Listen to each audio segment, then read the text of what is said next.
Good evening, ladies and gentlemen, boys and girls. Welcome to beautiful Royal Oak High School for tonight's Premier Development League match.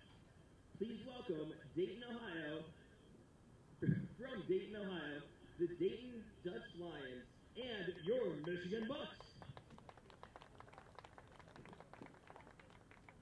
The referees for tonight's match is Jacob Little, and his assistants are Samuel Pizzamenti and David Ederline. Today's fourth official is Derek Moroz. And now, the starting lineup first for the Dayton Dutch Lions. Number 1, Federico Barrios. Number 15, David Linus. Number 4, Jake Stovall. Number 20, Harvey Slade. Number 3, Bradley Schuster. Number 8, Peyton Mowry. Number 18, Chris DuPont. Number 5, Eric Hutton. Number 11, Jalen Bayou.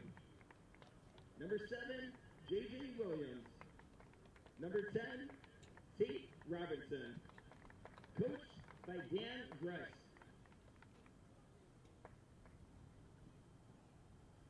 And now, for your defending Great Lakes Division champions, the Michigan Bucks. Number 30, James Haig. Number 3, Patrick Nielsen. Number 20, Jake Roof. Number 22, Dominic Hart. Number 14, Brad Dunwell. Number 15, Mitch Guitar.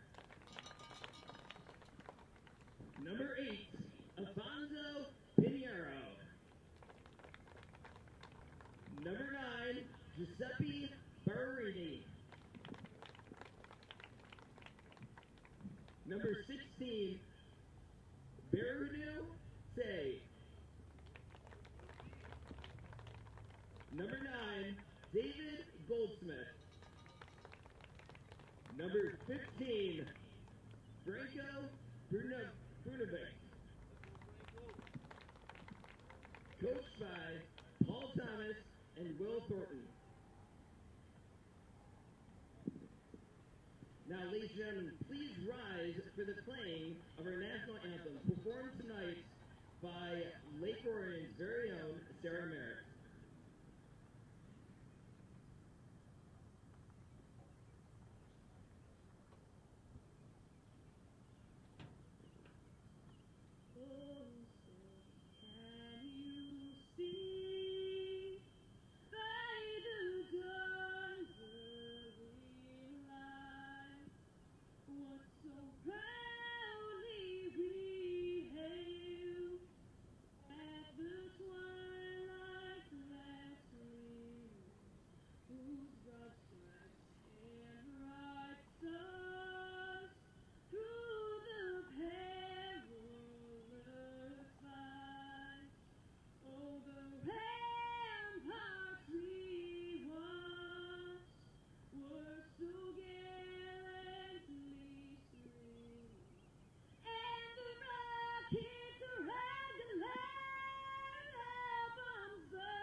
On behalf of the Michigan Bucks and Premier Development League, we are committed to creating a safe, comfortable, and enjoyable soccer experience for all guests in and around our stadiums, please be mindful of the following.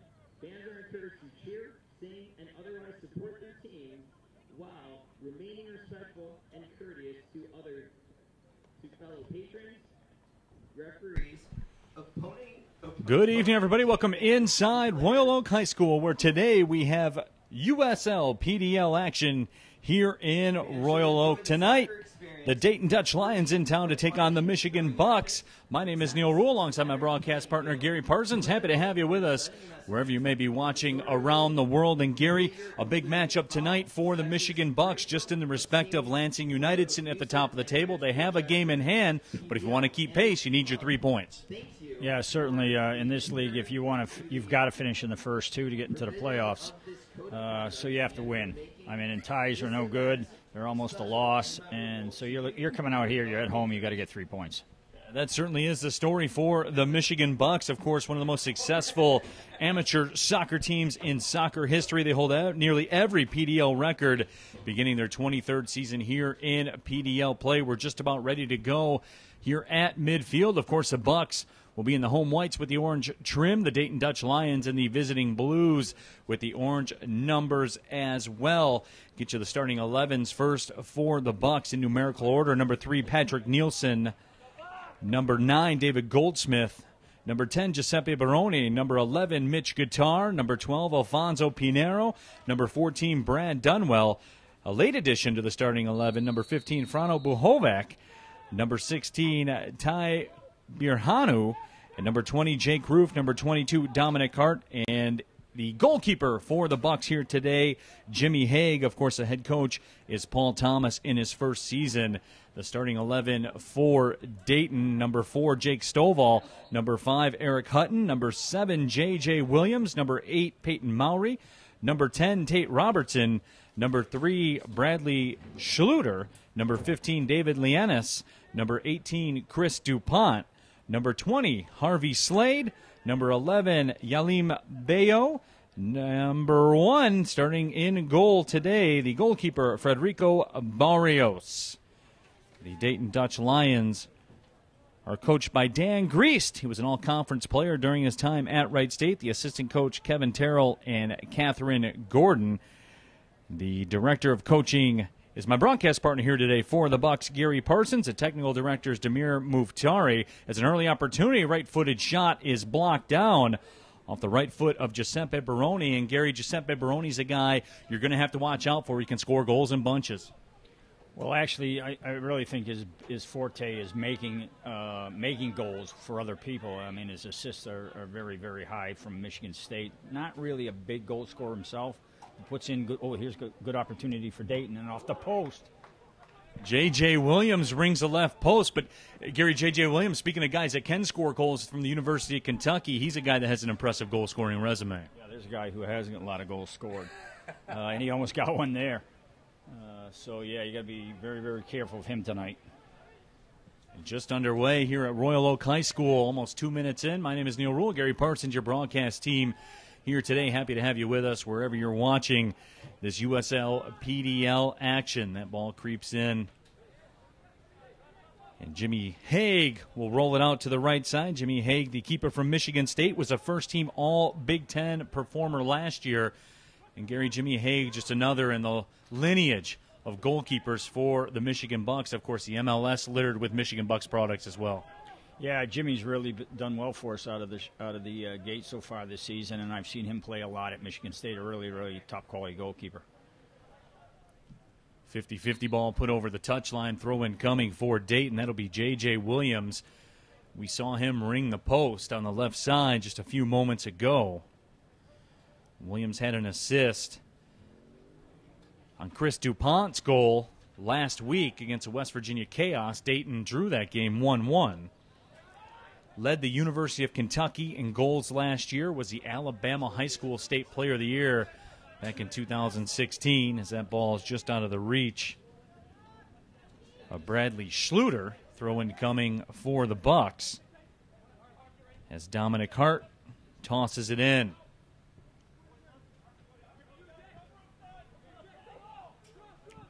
Alfonso Pinero watches that one over the touchline. So, Gary, what are the keys for the Bucks here today in terms of if they want to come out of here with those 3 points you talked about? Well, I think the key for the Bucks in every game is to possess the ball and to possess it with a purpose. We've had the possession to go on in the last few games. Sometimes the purpose is a little lacking, where we really don't go anywhere with it. But so we're trying to keep the ball, but also find opportunities to get the ball in behind their defense and get some more chances on goal, because our chances on goal have been a little bit thin in the first couple of games. For the amount of possession that we've had, we're just not getting enough quality chances. Throwing down in the left corner for the Bucks. The target was David Goldsmith. David Goldsmith, 41 goals in his college career at Butler. Also spent some time with the Indy 11 of the NASL. Goldsmith, a very accomplished professional player, and he settles it down. Ball chipped up towards the edge of the 18. Very physical battle for Giuseppe Baroni. And the foul will go against Giuseppe Baroni. Spent some time in the U17 U.S. Men's National Team residency program. Big Ten Freshman of the Year. A lot of honors for Giuseppe Baroni. That's a very accomplished resume. Yeah, he went into Michigan State from the academy program and started right out of the chute as a freshman, and he's just done really well for them since. Very, very talented player with good vision. This foul this time will go against Dayton. Dayton coming in with an 0-0-1 mark, as we talked about the 1-1 draw against West Virginia in their home match against the Chaos. They will host Derby City coming up on Friday. And for these Michigan Bucks, they will square off against Lansing United in the Canton Cup coming up next Saturday, obviously in Canton, for all the detectives out there. Bucks now with some space to the middle of the field. Barone checks, right foot shot, goes just wide of the right post. But Giuseppe Baroni very active in space and creating space for shot. Yeah, and really nice quality finish. Just missed the post, but you could see what he was trying to do, and that was bend it around the player and curl it inside the post, and it just went outside the post. Really nice play. Goal kick upcoming for Federico Barrios. Plays his college soccer at the University of Dayton. Started 13 matches last year for Dayton. The native of Colombia down in South America. Played all 90 minutes against West Virginia. Had 4 saves. And we have a Bucks player down on the turf right now as you hear the oohs and ahs from the crowd. Brad Dunwall over to check on Giuseppe Baroni. So the restart will be coming for the Bucks. Michigan Bucks have had 75 players drafted or signed by Major League Soccer since 1999. Over 150 players have gone on to play professional soccer after their time with the Bucks. And Gary, over 40 former Bucks players playing in the MLS and USL this season. It's pretty obvious, Gary, if you want to be a professional, this is a good stop for you. Well, yeah, this has been our owner's goal ever since the inception of the Michigan Bucks back in 1996, was to provide a summer league experience for high-quality amateur players to help them get to the next level, and that's been his main purpose in doing this for the last 20-plus years. Ball dropped back by Mitch Guitar.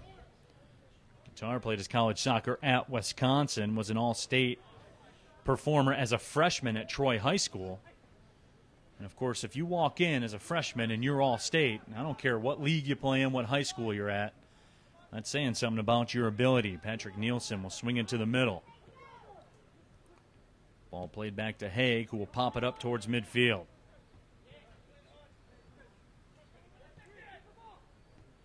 Almost 8 minutes in here in the opening half of action. Neil Rule, Gary Parsons with you. Happy to have you along. Ball played ahead for Alfonso Pinheiro.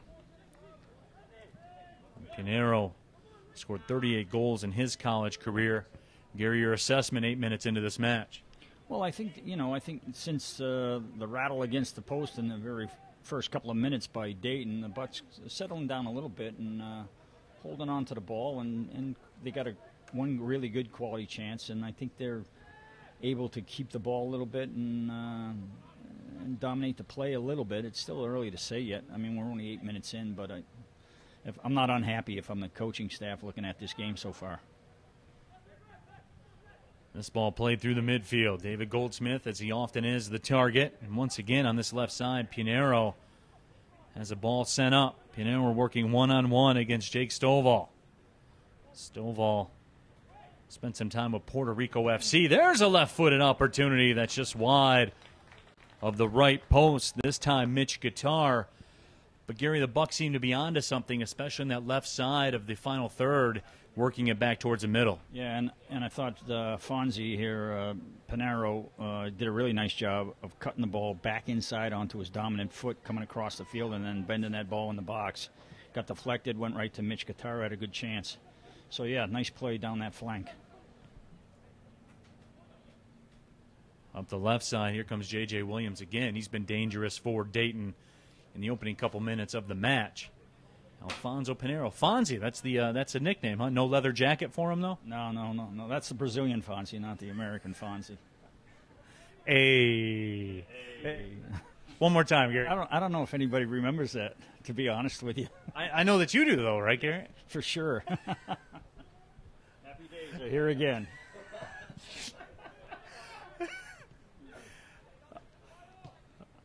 Thank you, everybody. Have a great night. Be sure to tip your server. Almost 10 minutes in, no score here at Royal Oak High School. The USL PDL action. Bucks have certainly tilted the field over the course of the last 5 minutes in this match. That ball, I thought, went over the touchline, which it did. For Bradley Schluter. Schluter played 45 minutes in the match against West Virginia. Frano Buhovac matriculates it up the right side. Popped in the air by Baroni. Guitar. Buhovac. Nielsen.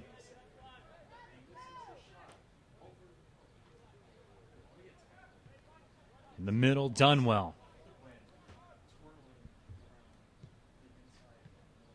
Ball played up towards the right side.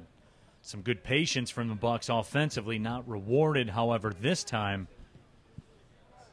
But, Gary, this is what you want to see, right, because it leads to that, turnovers. Yeah, it's good pressure by the Bucks when they lose the ball in the front half of the field. They're getting it back, and they're starting the attack again, so it's the short route to go, and they're doing a pretty good job of locking Dayton into their own half of the field in the last couple of minutes. Goldsmith with the throw-in. Tried to find Dunwell. Now it's played back out ahead. Dayton Dutch Lions trying to give it out of their half. Chris DuPont sends a long ball up ahead. Tate Robertson, the target, gets on the end of it. Robertson turns. His cross is popped out. Eric Hutton had a go. And now it's Giuseppe Baroni again. He's been active in this first 11 minutes plus. Yeah, this is what Giuseppe does. Is he's on the ball all the time. He's got great vision, knows what he's going to do with the ball before he gets it, and makes the game. And that's his role in this team, and he's doing a great job of it. Bucks knock it around on the turf here at Royal Oak High School. Long ball sent ahead. That'll be dropped back to the keeper, Federico Barrios. Barrios puts a right boot to it, sends it up towards midfield. Of course, the Bucks are pleased to be able to form a relationship with Royal Oak FC and the city of Royal Oak this season, to be able to bring 3 of their PDL home games to Royal Oak High School. Tonight's the second of those 3 games following their win against Derby City on Sunday. They'll close out the 3-game homestand at Royal Oak on Wednesday, June 13th, when they host the same Dayton Dutch Lions team on Royal Oak FC Appreciation Night as the club prepares for their annual tryout weekend. And, Gary, this is a great partnership with the people here in Royal Oak, of course, Royal Oak FC. And, look, the future of soccer at all levels, really across the bar, USL, PDL, all the way up to the national team, all the way back down, anywhere you go. The whole foundation of the youth soccer program is just that. It's about the kids. It's about forming those relationships. That's what the Bucks are doing here in Royal Oak. Yeah, this is the beginning, I hope, of a long and solid relationship with Royal Oak and with the Royal Oak Youth Program. We're really looking forward to playing games down here and to play in front of that youth crowd. So we're really looking forward to it, and I think it's going to be a good situation for us. Jimmy Haig will drop it off. And the Bucks once again will possess. Almost 14 minutes in. No score. Dayton has rang the post in the first 2 minutes of play. That was a J.J. Williams shot from up ahead. Since that time, that was really served as a wake-up call for the Bucks. They have had the possession, and here's a play that's onside. Right foot chip from David Goldsmith is turned aside by Federico Barrios. But, Gary, you see that's the fruits of the labor, right? All that possession in midfield really shows itself on that play. Yeah, and it was a great ball put in by the Bucks in there, and it also a really great job of the goalkeeper to come out and to smother that ball right off of Goldsmith's foot, because he was going to get a chance on goal, and he really did a nice job. He's out the corner of the 18 to break that up. Biranu plays it back. That's what we were talking about earlier about, possession for a purpose and keeping the ball until you have an opportunity to split that defense, put the ball in behind, and see if you can get in on the goal. And Bucks did a nice job on it that time, and the goalkeeper did a great job for Dayton. Gary, is that something sometimes that's lost in the game? Like you talked about possession for a purpose. Sometimes the kids will get out there, they'll just kind of kick it around, and you're moving it around, but you're not really doing it for a purpose, as you said. Yeah, exactly. I think, everybody wants to possess now. It's a big part of the developmental process. But again, it's what are you doing while you're possessing, and what are you trying to get accomplished at the end of it. There's David Goldsmith in space. We'll get a whistle and a stoppage. So Dayton takes possession. Chris DuPont through the middle, sees it go over to the touchline. Quick throw in for Dominic Hart. Hart plays his college soccer at Northwood. Won a GLIAC title during his time there. And there's David Goldsmith. Goldsmith, in terms of rings, Gary, maybe one of the most accomplished players in Bucks history.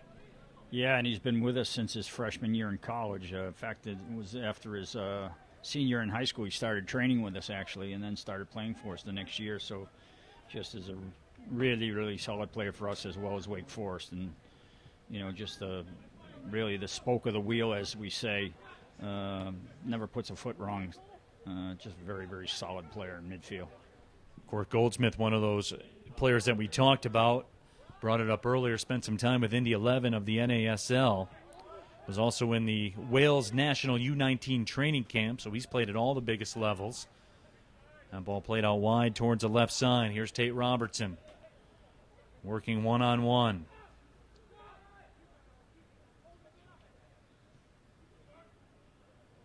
Touched up by David Lianis. Dutch Lions with their first extended possession in a while. That ball will be put over top of the frame. Looked like Chris DuPont.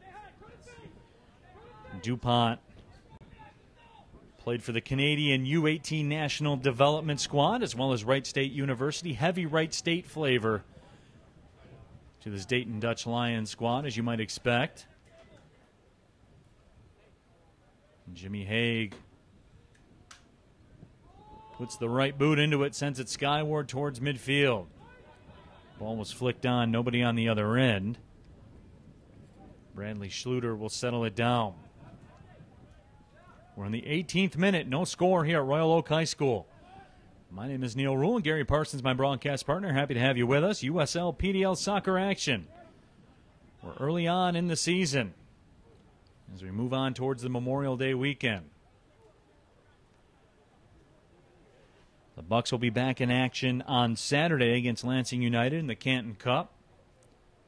So what about you, Gary? What's the Memorial Day holiday shape up after that game on Saturday in Canton? You got to fire the barbecue up? What do you got going? I know you're going to knock the golf ball around. I have to clean the yard for my wife and do the garden and turn up the till and all that stuff. So it's a working weekend for me. I'm not happy.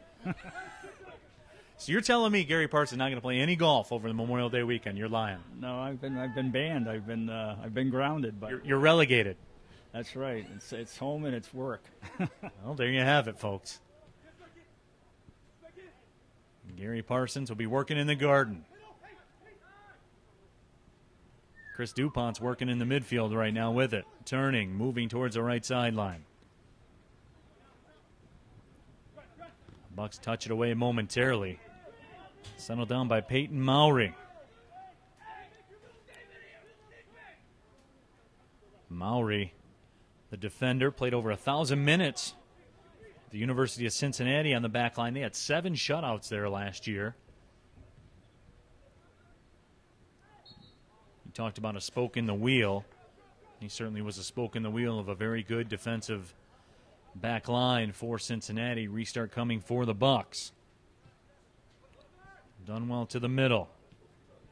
Pinheiro sends it back. Again, they'll try the left side. Barone settles it down. Goldsmith to the top of the D. Nifty touch.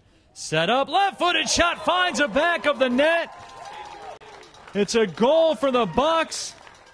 Miranu strikes, the native of New Zealand. But Gary, that was a pretty play, all set up through midfield, and again up the left side of the attacking third, and the Bucks find joy. Yeah, that's where they've been really successful, is down this left flank. That time it was David Goldsmith who cuts it back, plays it in the box, and I think it was Guitar, was it, that laid it off to Berhanu? And B really finished it nicely with the left foot bent it in the far post. Really nice goal, and he's got to be really happy. This is his first start of the season. He came to us a little bit late, so he's a happy camper right now. And I will mention we got him from Francis DeFries, who played for us a couple of years ago and went back to New Zealand to play professionally over there, and recommended him to us as a good young prospect. Moranu played for New Zealand in the FIFA U20 World Cup during his time there. So Mitch Guitar goes in the books with the assist. And the Bucks have a 1-0 lead here in the 21st minute. Dominic Hart sends it in the left corner. Goldsmith will win the throw-in.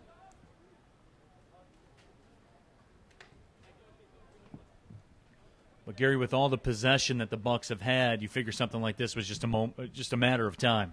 Well, and that's the thing the coach had been working on in practice as well. Like a couple of weeks ago, we would have made that same play.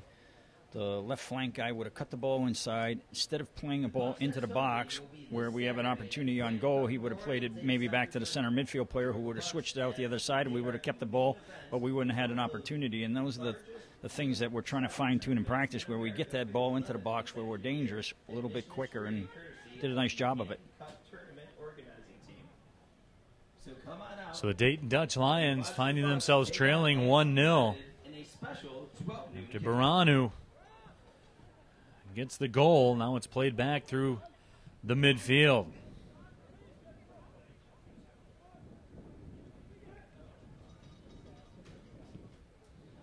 And Gary, it's interesting because you and I had conversations in the preseason before the Bucs season started going on, and if there was one quote-unquote question mark that I asked you, I said, just looking on paper, where are the goals going to come from? The flip side of that coin, when you guys get early goals, especially within 20, 25 minutes of play, you guys become a very, very tough team to score upon because you're always good defensively. Yeah, and I think also the possession helps the defense by just taking the pressure off. So if you've got the ball for 70% of the game, then your defense doesn't have to work really, really hard. They just can stay organized and get the ball back when they need to, but you're not constantly defending, and that's what wears you down. That foul will go against Dayton, so the restart coming for the Bucs here at Royal Oak High School. USL PDL soccer action. Appreciate you tuning in wherever you may be watching around the world. My name is Neil Rule. He is Gary Parsons. Happy to have you with us.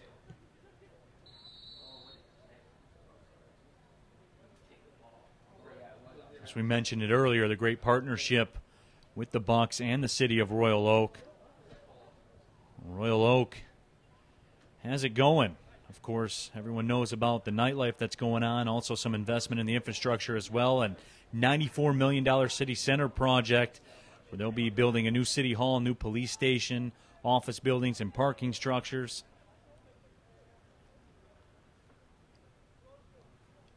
City of Royal Oak is absolutely where it's at. If you don't believe me, look at the home prices, Gary. If you don't believe me, it's popping down here. I wouldn't know him from Ortonville. But I can imagine. Yeah. Well, trust me then, Gary. It's popping down here. Okay, we'll just leave it at that. Ball headed up towards the top of the D. Good. Nice ball that time. He tried to get it in behind the Bucks defense, and it was just headed out, but it had a guy running in behind. I was going to say, have you put your house on the market yet? I have not. I'm cool right now. Although, if I were going to, it would be the time right now. Maybe I can come stay at your place if I get it sold for a while. I got 3 kids, though, Gary. You going to chase them around for me? No. Great talk, Gary. 25th minute, no score. Bradley Schluter sends it back. Jake Stovall curls it in towards the 18. Thing that strikes me right now, Gary, as I look out at the field on Dayton, that back line has moved up a good 15 yards from where they were to start the game. Yeah, Dayton's starting to get into this, and when they get possession of the ball, they're not giving it away straight away, so they're doing a nice job of putting the Bucks under a little bit of defensive pressure down in their own end, and that's what you need to do. You got to keep the ball in order to bring it the length of the field, and against good defenses, you just can't play it up there and hope. You gotta really know what you're doing with the ball, and they're doing a good job of it right now. Yalimbeo plays it back. Now on the left side, here comes Peyton Mowry. Sends it out to the flank. There's a good cross. Sent in. It's flicked out. But again, Dayton very dangerous. That ball curled in. Jimmy Haig will escort it over the goal line. The other thing's a problem with the Bucks right now is when Dayton's getting the ball out to the flanks in the final third of the field, really the Bucks aren't getting the guy out on it tight enough. So they're allowing the crosses to come in, and whenever you cross the ball in the box, things can get dangerous. So they got to do a much better job of stepping out and denying that cross.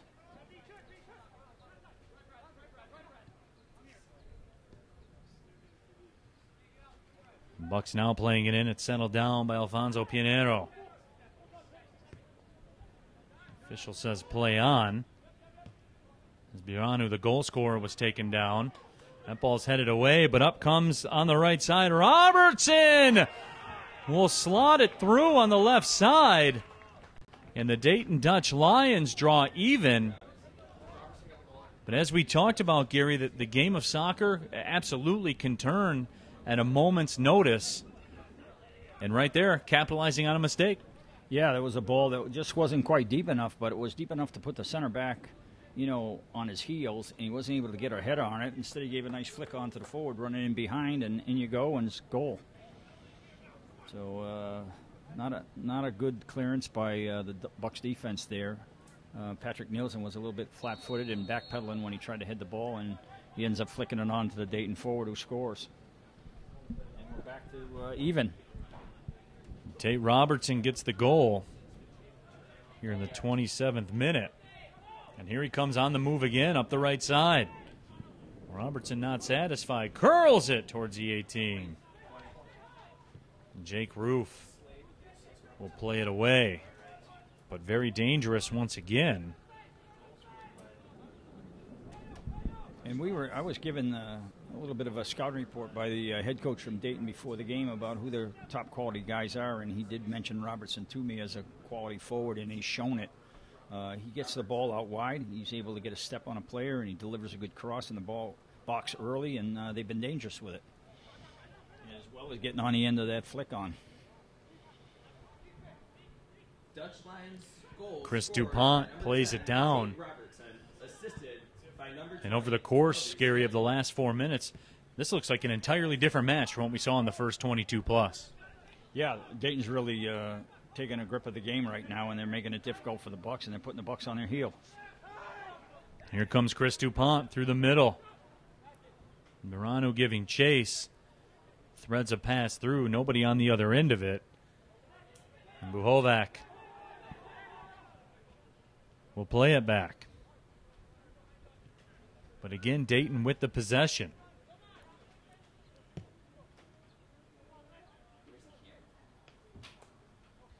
Nice job along that left sideline, and now they will say, and what do we have? Well, yellow card will be issued. So the Dayton Dutch Lions will draw the first yellow card. Is that David Lianis? I believe the guilty party. We'll get confirmation on that. But he's going back to the left back position. I believe that will be Lianis. Got some tweets coming in. You can send me a tweet at Neil Rule. We put that tweet out as the broadcast began. Kilted Ken with a tweet. So you're calling the game with Gary Parsons. Gary has forgotten more about soccer than most people will ever know. # legend. That's truth, Gary. That's out there. See, I'll show it to you. Well, I have to put my glasses on for that. Thanks, Kilted Ken. Yeah, there you go.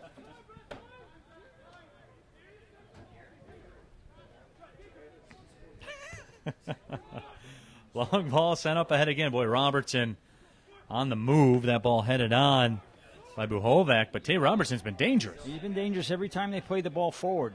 Doing a good job of getting on the end of balls, knowing where to go, whether it's in the middle of the field trying to get through or whether it's out on the flank, floats out on the flank, gets the ball, takes people on. Been very, very impressed with him so far in this game. Brad Dunwell has it.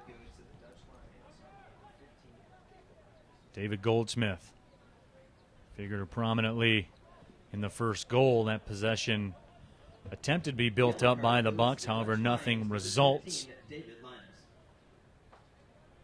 But Gary, given the course of the last 5 minutes, it's a victory right now for the Bucks to have that possession. Well, yeah, and they're not doing a good job with it right now of keeping it when they have it. So when things are not going well, you compound the problem by getting a little sloppy with your passing, a little sloppy with your first touch, and then you end up defending again. See what they can do with this. Nice through ball down the left flank to Fonzie. Pinheiro, left side to the middle. Left-footed shot was actually blocked by the defender, Harvey Slade. Really nice ball slotted across that goal that time, and a good finish. The defender did a nice job of blocking that. Just an excellent play all around. Harvey Slade plays his college soccer at Wright State University, the native of Bournemouth, England, saving the day for the Dayton Dutch Lions. But here come the Bucks again. They have seemed to find some new energy. One more time on the left side. Pinheiro, he's found joy there so far. Pinheiro trying to step through. Official says play on. Dayton with the possession, trying to counter, and here they come.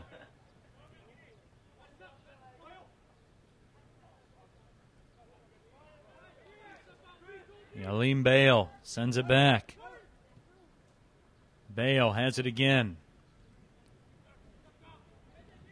Chris DuPont will curl it. Played away by the back of the Bucks defensive line.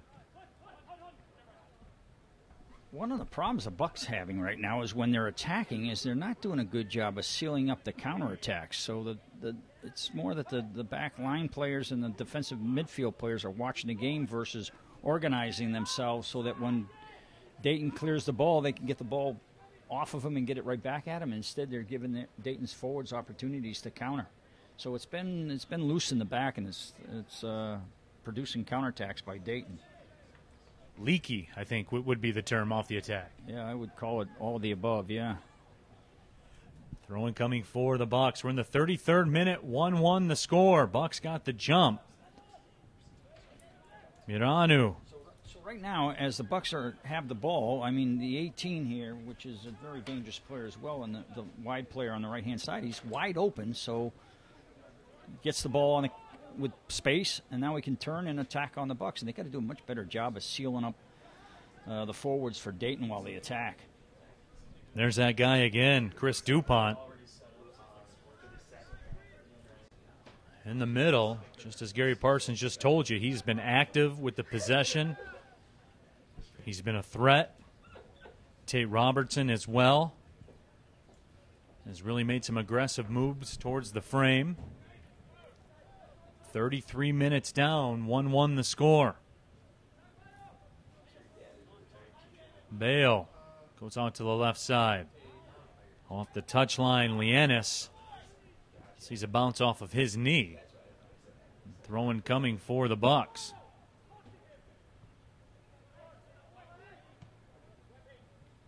Patrick Nielsen clears it temporarily.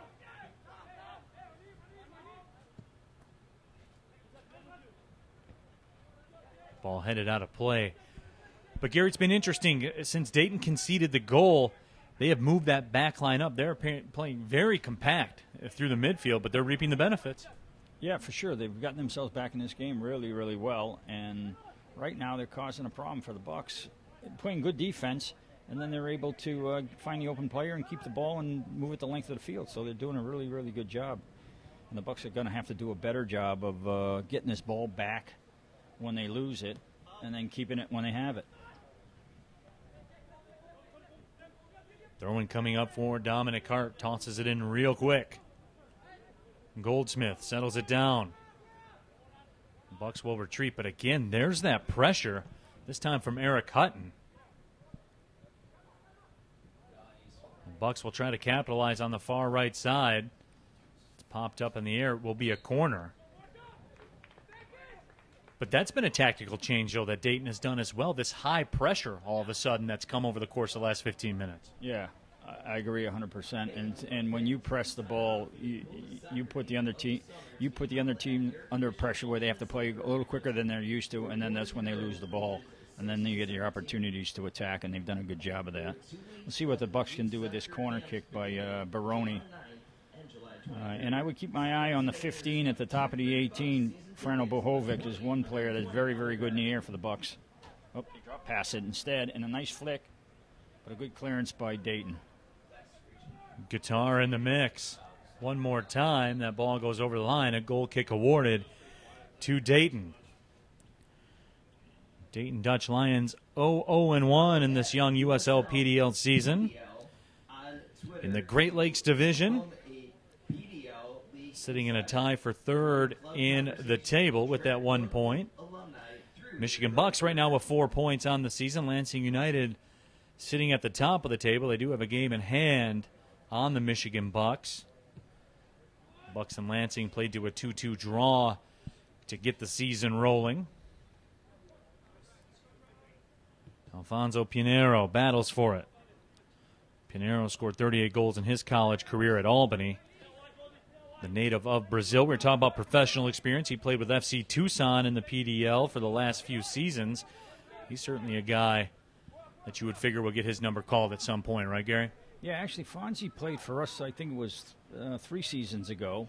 Came off our bench, did a nice job as a young freshman coming out of freshman year in college, and then he went off to Tucson and had a couple of good seasons with them. Did very, very well for Albany and got drafted last year, but didn't quite catch on yet. I think there might be still working on a visa situation and biding his time playing at this level until he can get another opportunity to go to the USL. Moranu in the mix, plays that ball over the touchline. Moranu has the goal for the Bucks. 1-1 the score. Bucks got the jump in about the 15th minute. Dayton Dutch Lions answered in the 27th minute. 50-50 ball in the middle of the field. That shot will go wide of the frame. Jimmy Haig will put the goal kick to work. For allowing us to make Royal Oak High home to the Michigan Bucks for 3 games this season. Join us here on Wednesday, June 38th minute. Haig sends it ahead. We're talking about the long line of goalkeepers that the Bucks have had. Of course, Steve Clark with DC United, Mitch Hildebrandt with Atlanta United in the MLS, and Grumas as well with Orlando City FC. Drew Shepard, and that's an opportunity that goes just over top of the bar by Giuseppe Barone. Drew Shepard with Toronto FC2 as well, but Giuseppe Barone very dangerous. And again, it's the attack down this left flank that time by Pinheiro. Was able to turn the corner, put a nice slotted ball through the box, which Giuseppe put over the top and probably should have done a little better with it. Probably the part of his game that needs still work is that actually finishing ability of his to be able to put those balls in the back of the net with a little bit more consistency. Out of curiosity, Gary, what do you do to become a better finisher? I mean, it's something that really is there something you can work on in practice? Because to me, it seems as though that's a moment type of thing, right? You either do or you don't. It's something that you have to work on in practice every day. I mean, you finish 100 balls a day on your own in front of the goal, and you'll be a much better finisher. So it's like any other sport. You want to shoot the 3 in basketball, you got to shoot 1,000. Yeah, you want to hit the ball in baseball, you got to take 100, 200 swings, and same thing as a striker in front of the goal. Get in front of the goal with a bunch of balls and keep working on bending it in, hitting corners, and get proficient at it. 39 minutes in. Maybe a weakness of our players over here is that they want to play. So that functional training, whether it's a wide player beating people one-on-one, whether it's a forward striking it on goal, whether it's a defender working on playing 40-yard balls to the flanks, or working on his heading, and the individual parts of the game that I think sometimes get left a little bit behind by the player. Foul will go against the Bucks. Free kick played short by Jake Stovall. Stovall played for Puerto Rico FC in the NASL last year. Wide on the right side, DuPont working, cross, knocked down. And the Bucks do well to recover.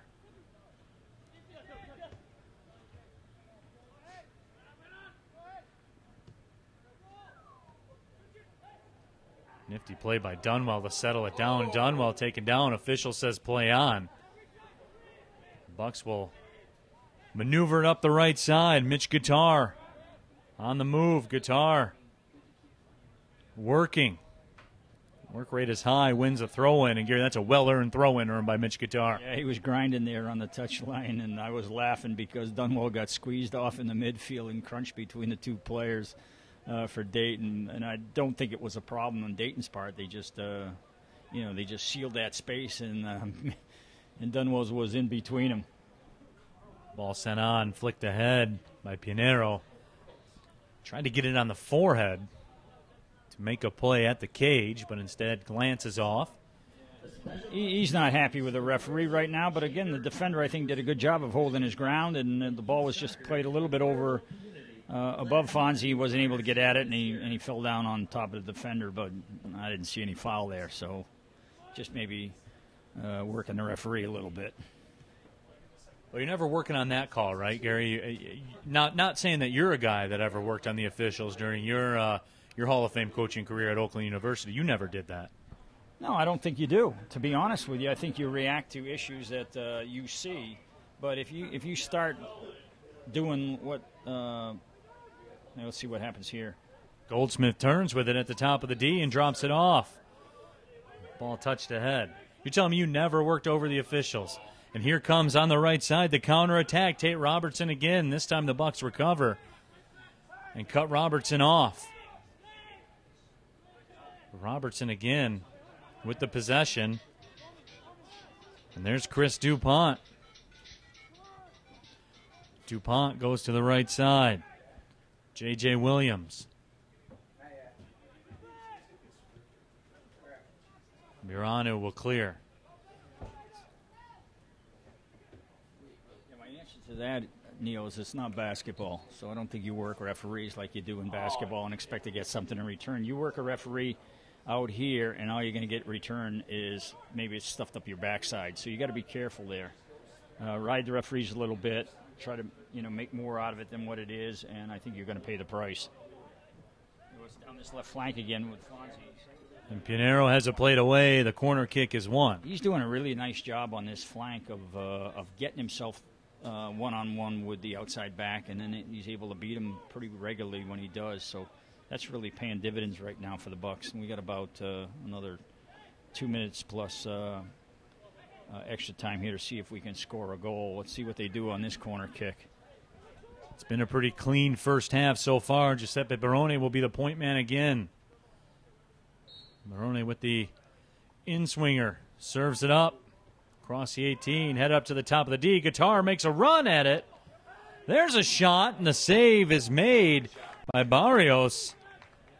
That's another chance for Burhanu, and he put that one in the corner as well. The goalkeeper did a really nice job of getting there and stopping that low and hard to the far post.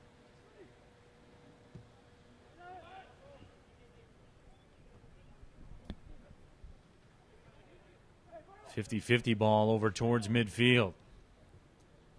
Dayton will settle it down. It's that guy again, Chris DuPont.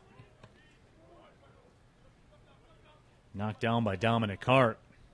He took one for the team there, folks. So this is happening on the left flank for us and on the right flank for them, where the wide guy is getting the ball and having space and time to work. I think Dominic's got to do a better job of getting out wide here on the 18 and closing him down before he gets the ball and is able to run at him. And certainly on the other side of the field, Fonzie's been doing the same thing to their right back. And the right back's got to do a much better job of not allowing the wide player to get it and then have time on the ball. We're in the 45th minute. Can't imagine there'll be much added time. It's been a pretty efficient first 45 minutes plus of play. That ball comes through the middle. Some good build up here from the Bucks. They'll go up the left side, Dominic Hart. Hart maintains the possession. Cross is played out. Another corner coming up for the Bucks. But again, Gary, over the course of the last 3 minutes, we've seen some good Bucks possession that have resulted in some corners. If you're Dayton, this is a well you can't go to too many times. Yeah, I mean, hopefully you're going to make one of these count here. And again, it's down the left flank. Everything's down the left flank for us. Everything's down the right flank for them. It's this side of the field that's getting all the action. Giuseppe Baroni curls the corner towards the back post. It's headed away. And I believe the foul was called. So the goal kick coming up. We're actually in stoppage time now here in the first half.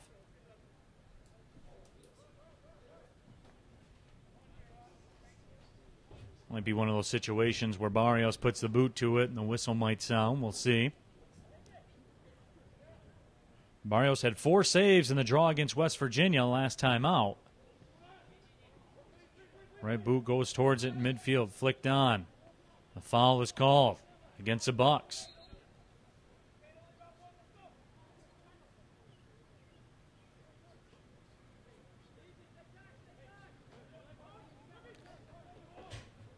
Dayton right now with a little bit of a rush, and the whistle sounds in the first 45 minutes of play are in the books. 1-1 the score. The Michigan Bucks got the jump in about the 16th minute as Birano scored a goal, and then Tate Robertson for Dayton would answer and equalize in the 27th minute, and that is where we stand. 45 minutes down.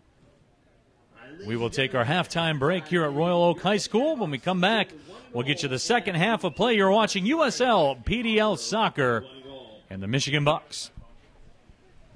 I really think his forte is making goals for other people. I really think his forte is making goals for other people. I mean, his assists are very, very high from Michigan State. Not really a big goal scorer himself. Puts in good. Oh, here's good opportunity for Dayton, and off the post. The Cup coming up next Saturday, obviously in Canton, for all the detectives out there. Bucks now with some space to the middle of the field. Barone checks, right foot shot goes just wide of the right post. Target, and once again on this left side, Pinheiro has a ball sent up. Pinheiro working one-on-one against Jake Stovall. Stovall spent some time with Puerto Rico FC. There's a left-footed opportunity that's just wide. In the first 2 minutes of play, that was a J.J. Williams shot from up ahead. Since that time, that was really served as a wake-up call for the Bucks. They have had the possession, and here's a play that's onside. Right foot chip from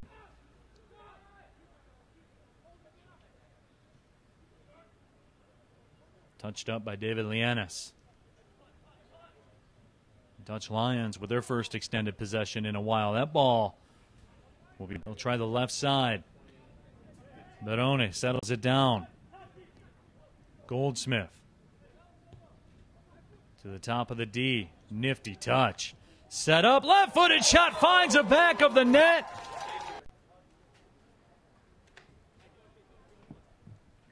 But Gary, with all the possession that the Bucks have had, you figure something like this was just a matter of time. Well, and that's the thing the coach has been working on in practice as well. Like a couple.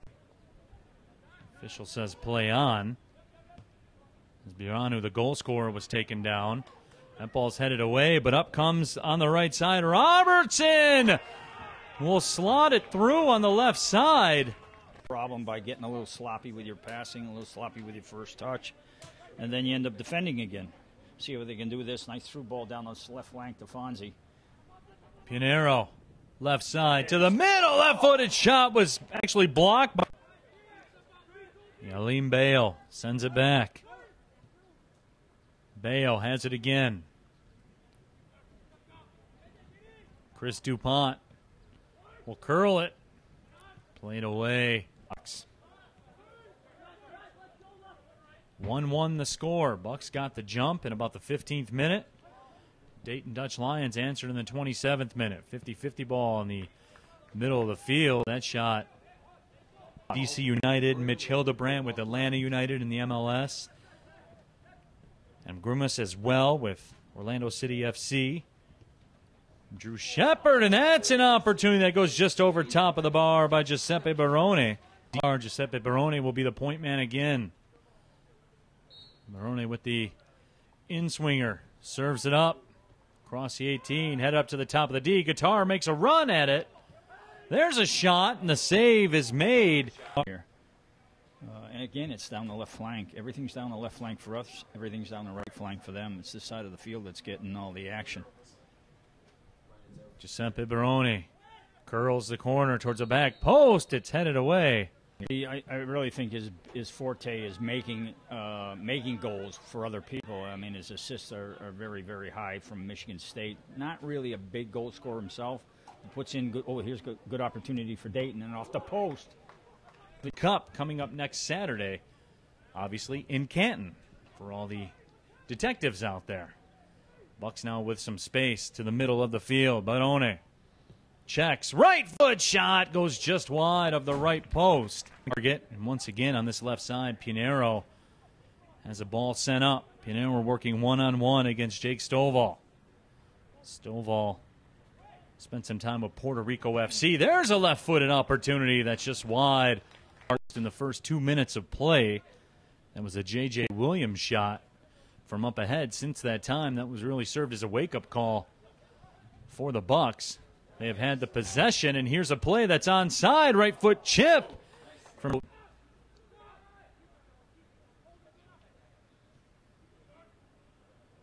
touched up by David Lianis.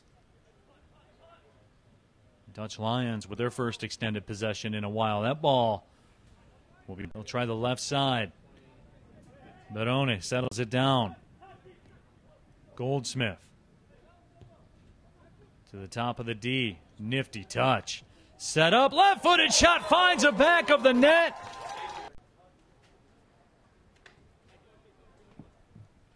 But Gary, with all the possession that the Bucks have had, you figure something like this was just a matter of time.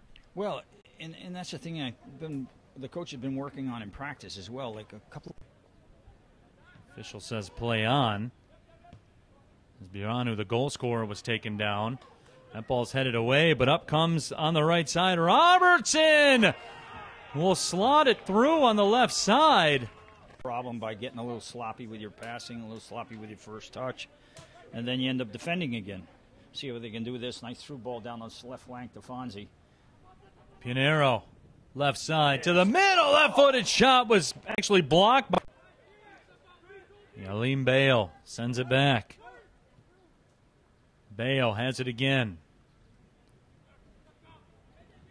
Chris DuPont will curl it. Played away.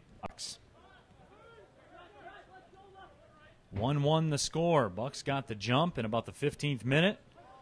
Dayton Dutch Lions answered in the 27th minute. 50-50 ball in the middle of the field. That shot. DC United, Mitch Hildebrandt with Atlanta United in the MLS. And Grumas as well with Orlando City FC. Drew Shepard, and that's an opportunity that goes just over top of the bar by Giuseppe Barone. Giuseppe Barone will be the point man again. Barone with the in-swinger. Serves it up. Across the 18. Head up to the top of the D. Guitar makes a run at it. There's a shot, and the save is made. And again, it's down the left flank. Everything's down the left flank for us. Everything's down the right flank for them. It's this side of the field that's getting all the action. Giuseppe Barone curls the corner towards the back post. It's headed away. I really think his forte is making goals for other people. I mean, his assists are very, very high from Michigan State. Not really a big goal scorer himself. He puts in good, here's good opportunity for Dayton, and off the post. The Cup coming up next Saturday, obviously in Canton for all the detectives out there. Bucks now with some space to the middle of the field. Barone checks. Right foot shot goes just wide of the right post. Target. And once again on this left side, Pinheiro has a ball sent up. Pinheiro working one-on-one against Jake Stovall. Stovall spent some time with Puerto Rico FC. There's a left-footed opportunity that's just wide. In the first 2 minutes of play, that was a J.J. Williams shot from up ahead. Since that time, that was really served as a wake-up call for the Bucks. They have had the possession, and here's a play that's onside. Right foot chip from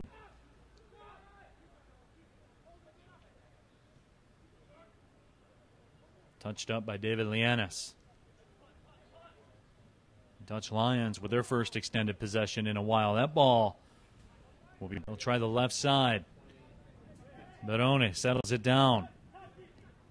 Goldsmith to the top of the D. Nifty touch. Set up. Left-footed shot finds the back of the net.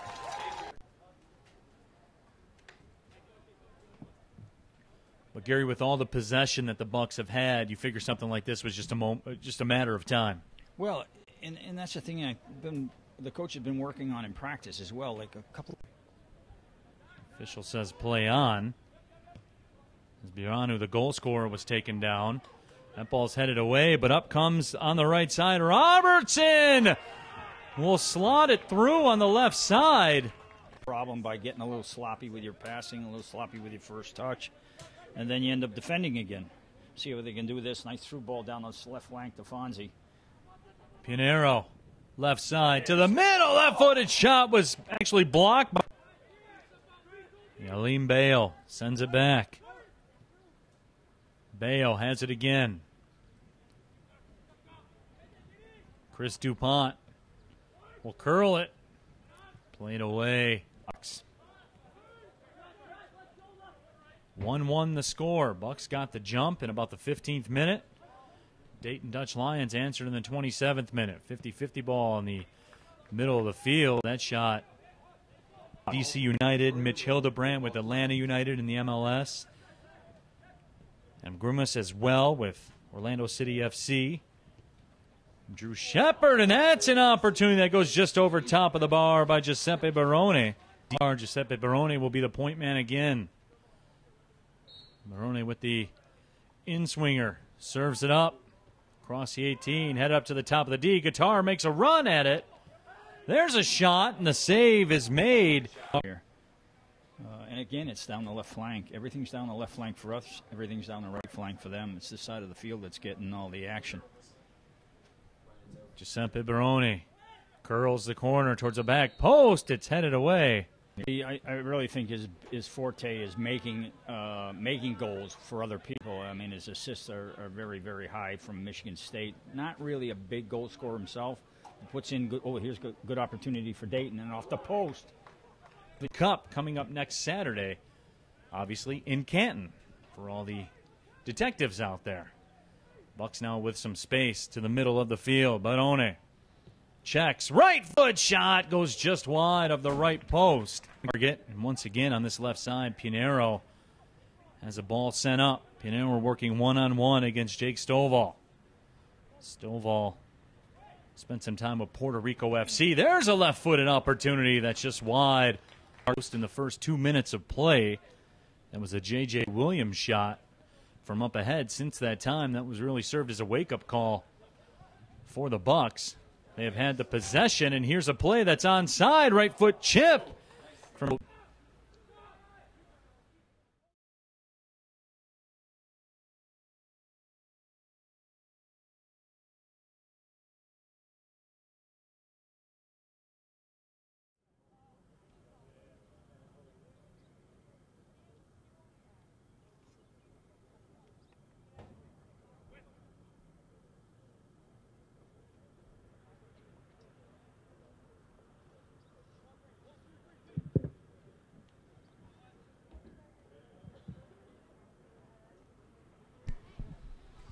Welcome back to Royal Oak High School here, getting ready for the second half of action. Neil Rule, Gary Parsons back with you. 1-1 our score. Bucks got the jump in the 16th minute. Tabiranu did the deed, the native of New Zealand, put the Bucks up 1-0. As soon as that happened, the Dayton Dutch Lions pressed up their back line. Had a lot of possession, lots of chances. Tate Robertson finally on a counter put one home to level the match up at 1. But Gary, the Michigan Bucks, what do they have to do here in the second 45? Well, I had a few moments with the coaching staff at halftime, so I know what their thoughts were on the matter. And it's a matter of just playing much better defensively. We lose the ball. There's way too much space in the midfield and also out on the flanks for them to counter and for them to get possession without being under pressure. So they're going to try and tighten this thing up defensively so they do a better job of getting the ball back earlier and keeping, the Robertson and your number 18 out here on the flank that was doing some damage. Keep those guys from operating in with as much time and space as they had in the first half. Certainly Tate Robertson and Chris DuPont, two of the names that we called nearly exclusively in that first 45 minutes of play for Dayton. I certainly should remember Chris DuPont's name because he had the ball way too much for the Bucks' liking. J.J. Williams came out in the first 2 minutes and clanked one off the left post for Dayton. But as we were saying, Chris DuPont and Tate Robertson have been a problem for the Bucks here tonight. I think the Bucks have made an interesting change here. They've taken out Panero off the front line, who was doing some damage down here on the left flank, and have put in Luca Meyer, or Meyer, I should pronounce it, out on the left flank for the Bucks. So we're going to have to see whether that gets some production or not. And I'm not sure whether Panero came off with an injury or what the situation was.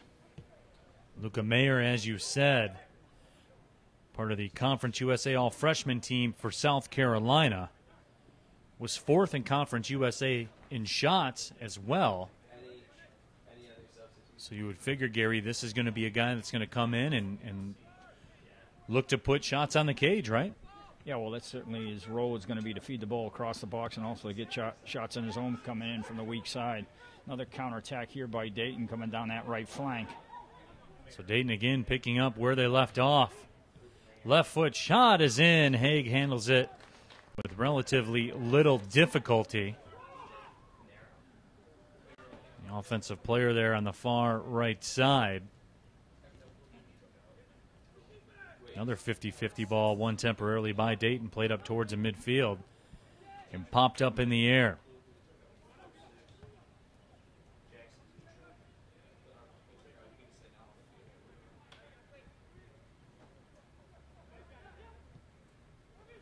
Towards the middle, Harvey Slade will settle it down. Slade sends it back to the keeper, Federico Barrios. Barrios get some good wood on that, as Gary Parsons would say in his baseball playing days. That are still ongoing, right? You still playing baseball? Oh, yeah. Yeah, old-timer stuff. I didn't mention I was batting 750, did I, tonight before the game? No. I don't have to ask you because you'll tell me, Gary. Let's get back to the soccer. All right, on the left side. Here come the Bucks, and that shot sent wide to the right side. But as you say, Luca Mayer coming in, Gary, making a difference. Yeah, and again, I really like, he's a right-footed player on the left flank who cuts inside onto his dominant foot and then bends a nice ball and almost curled it in. So a really nice play by Luca that time. Jackson Dietrich also will start the second 45 for Dayton.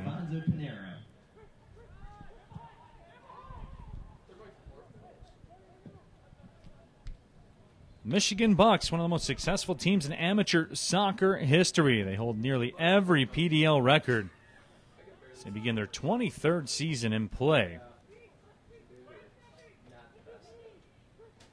And Gary, you've seen this thing through for a long time here with the Bucks. Did you ever envision, in your very beginnings of your time with the club, did you ever envision that it would turn into this? Well, hold on one second here. We got to play down the left flank. And there's David Lianis. The cross is headed away, but not out of the danger zone as that ball trickled wide of the right post.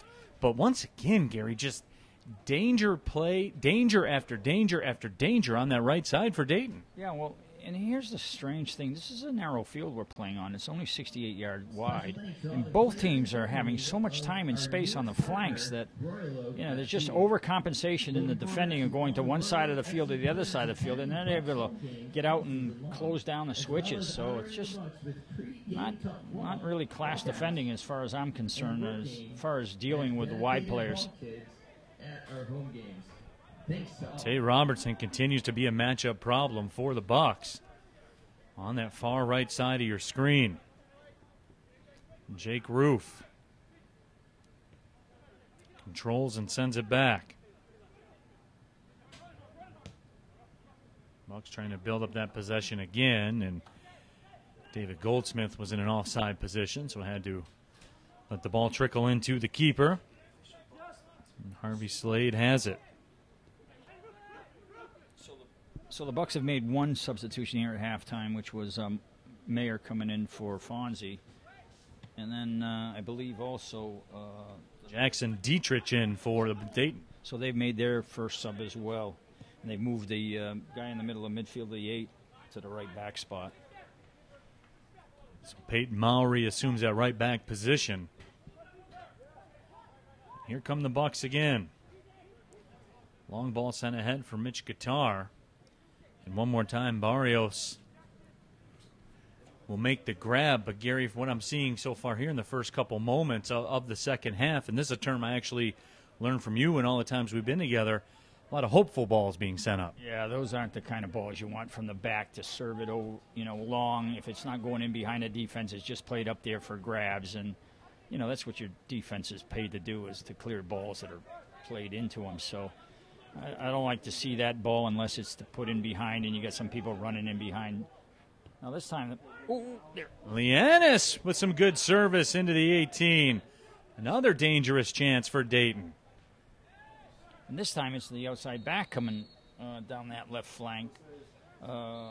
J.J. Williams clearing the space and the outside back filling into it. And again, it's not picked up by the Bucks. Just not doing a good job on the outsides of containing the attack. We're in the 52nd minute, still 1-1 the score. Neil Rule, Gary Parsons with you. And Jimmy Haig will put the boot to it. First team all Big Ten performer last year for Michigan State. Head coach of the Bucks is Paul Thomas in his first season. Spent 4 years as an assistant coach on the Bucks staff. The technical director is Damir Muftari. Good to catch up with Coach Muftari before the match. A little bit of laryngitis or something kicking, though, for Damir. So conversation was short. And that ball played back again to Haig.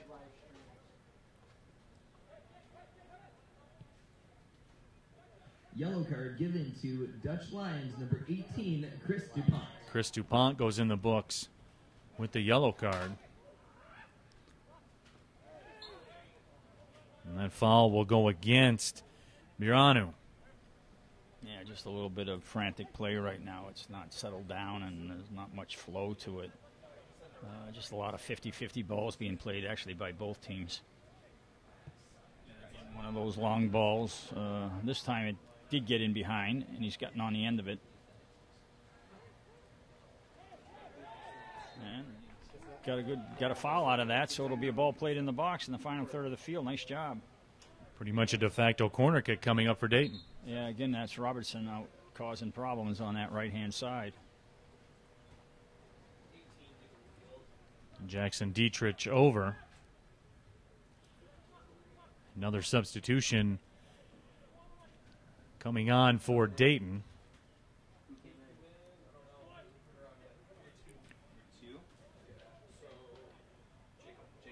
Jacob Moore in, the Oakland University product. Speaking of Oakland, as we were a little bit earlier, played for head coach Eric Pogue. That ball sent in. That one was dangerous as well. Bayo. Jimmy Hay going back and forth, and it's popped up in the air. Balls are not getting cleared out of this box very well at all. Allowing second chances. Another bad foul by no, I guess it wasn't that time. It was out of bounds. But just not a good job of getting the ball cleared by the Michigan Bucks right now. And again, sloppy play even on the throw-in. Number 2, Jacob Moore comes in for and of course, Gary, that certainly hasn't been the case for the Michigan Bucks across their time. And of course, Bucks fans have grown accustomed to names like Abubakar that were high selections in the MLS draft. Here comes an opportunity now for the Bucks. Ball served up on the right side. Biranu, the goal scorer, that trickles in. And Barrios makes a grab. But David Goldsmith was on the doorstep. But again, Gary, going back to your point, though, with the balls not being cleared out, the guys like Abubakar and those high-level MLS draft picks that you've grown accustomed to, that was a question mark, obviously, that you and I talked about in that eraser has yet to develop for this Bucks team. Yeah, certainly. Right now, the back line of the Bucks is still a project, and it's going to see who evolves there to be, the class back there. But right now, they're a little bit disorganized, not really quite getting the job done, and it's showing. Here's on the right side, Jake Roof. Guitar. Tried to thread it through ahead to Roof. Dutch Lions close the door. And the scene shifts, and there's that guy again, Tate Robertson. He has been all over the place here tonight. Wins the throw-in.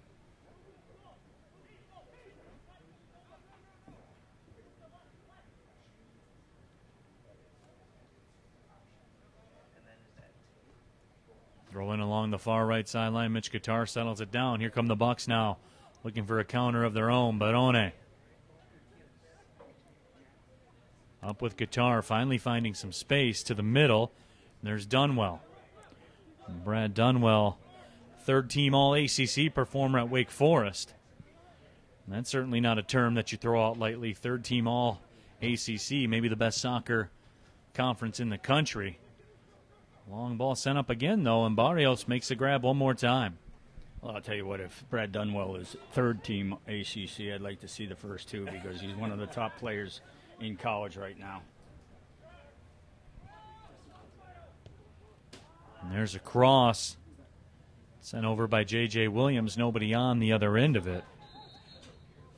But that just speaks to what Dunwell's been able to do during that time. Of course, played for the United States U15 national team as well, the native of Grand Rapids.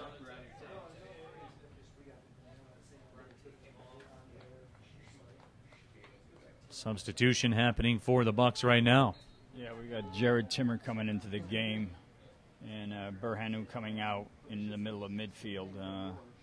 Jared's had coming off of an injury last winter for Butler's side, and he's just getting himself back into action here as he played a couple games full 90. So today he's getting just a stint off the bench. So we'll see what he can do to help things here. Here's a nice through ball in for Goldsmith and a keeper.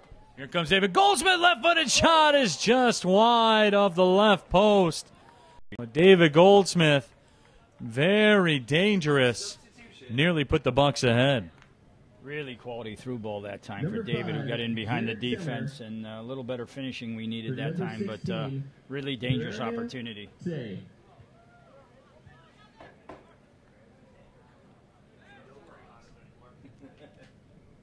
Timmer, a 2015 All-Big East team performer at Butler. As a matter of fact, he led the Big East in assists back in 2016. Played just 2 matches last year due to injury. Patrick Nielsen clears that out. A lot of space in the midfield again for Dayton. Here's J.J. Williams turning with it. Again on the right side. Now they'll try the left side. Here's Eric Hutton. Hutton steps ahead. Right-footed shot is deflected off the foot of Jacob Moore and gets on frame. Haig had to be sharp. Yeah, it's just not getting the ball closed down. I mean, you can see it drop pass. The defense doesn't come out. Nobody gets out and closes the ball down, and they're allowing the shot to come off. Jake Stovall will clear that one over the line as we motor into the 60th minute. 1-1 the score. My name is Neil Rule. Gary Parsons, my broadcast partner. Happy to have you with us wherever you're watching USL PDL Soccer here on a Wednesday night. We're at Royal Oak High School in Royal Oak, Michigan.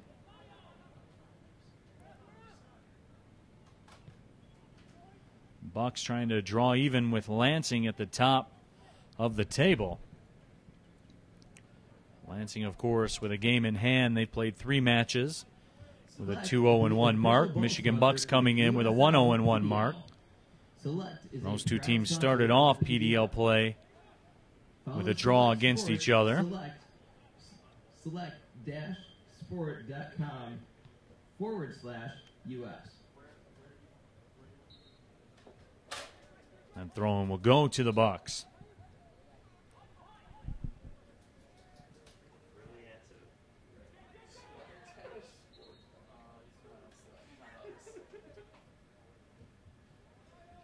Another substitution here for Dayton. 16 coming into the middle of midfield for 11.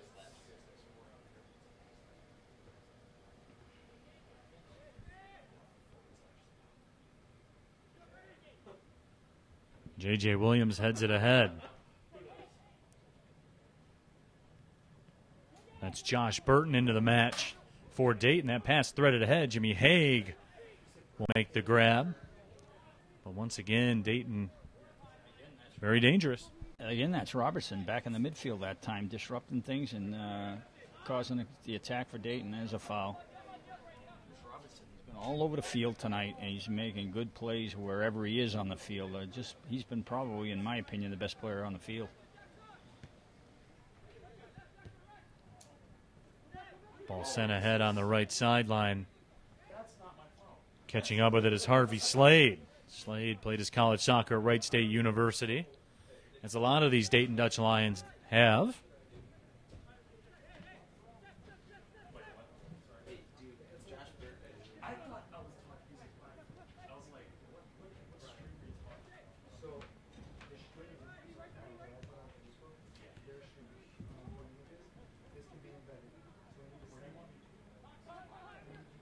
Now it's settled down through the middle.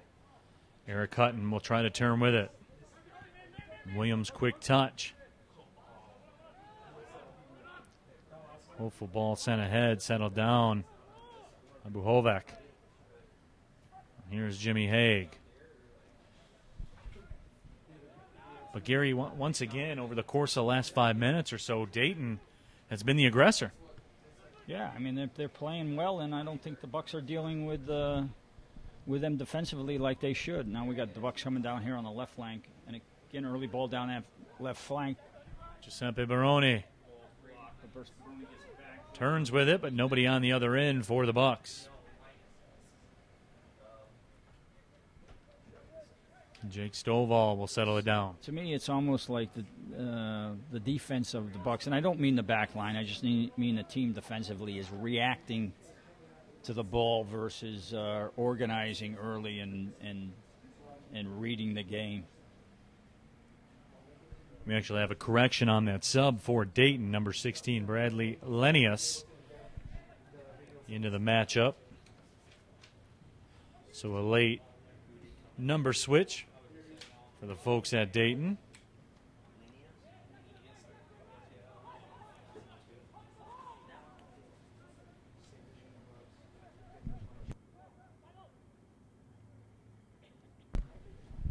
Of course, 6 substitutions available for you here in PDL play.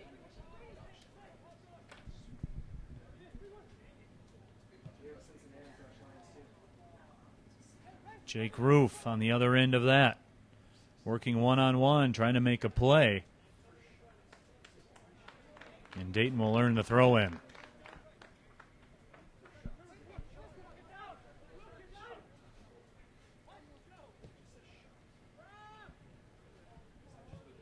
Ball sent ahead the left sideline. It will be escorted over the touchline. On the field now for the Dutch Lions. Nielsen with the throw-in. Bucks looking to go to work.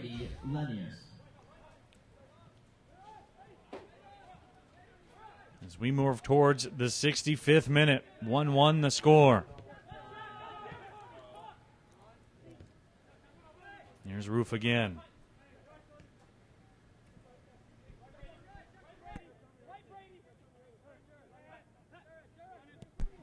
See, the Bucks are attacking with the ball, but you look back here, and Robertson's wide open in the middle of the field. So we lose the ball. They're going to find him on the counter, and then off to the races they go. We're just not doing a good job of sealing things up while we attack. And, Gary, that's quite frankly, that's been the case the entire night. We've seen a heavy, heavy dose of Tate Robertson up that right side. What do you have to do? Well, you're looking at your center back right now. He's standing on the flank here watching us attack instead of getting back into the middle and organizing the defending. So it's reading the game a step ahead instead of watching the game to see what's going on. And we've been too much of that. It's just, you can see it just slow to react to the game. Here comes a dangerous setup on the free kick for the Bucks. Yeah, this is Mayer over the ball, and he has got very, very good free kick capability here. Good service, and this could be a strike on the ball. 35 yards out, sends it towards the left post. Barrios equal to the challenge. Good anticipation by Barrios. We saw him moving that way. Yeah, he's done a very nice job in goal. When they've had to come up with something big, he's been there for the most part. You could see Luca Mayer maybe didn't get everything he wanted on that one. No, what he was trying to do was to fool him with a bend on the ball, and it just a little too far out to you got to have a little more pace on it. Throw-in that should be awarded to the Bucks, and it is. Now things starting to get chippy with Giuseppe Baroni and David Lianis. Emotions running high here in this 1-1 match.